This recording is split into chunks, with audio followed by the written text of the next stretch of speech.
Hola, soy Santos Tus. El día de hoy aprenderemos síntomas en lengua maya.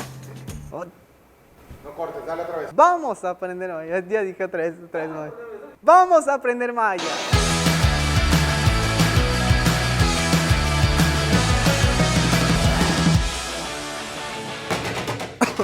Síntomas.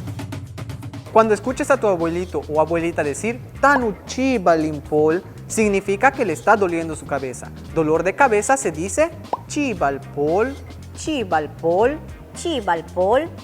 Si tienes escurrimiento nasal y ojos llorosos es porque tienes gripe y en maya se dice seen. Seen, seen, seen. ¿Y ese síntoma cuál fue? La tos y se dice sasakal, Sasakal, sasakal. tirishta. ¿Sabes qué significa? Así es, diarrea, pero también se puede decir de las siguientes maneras. Watch o watch it. Unas repeticiones. Tirishta, Watch, watch it.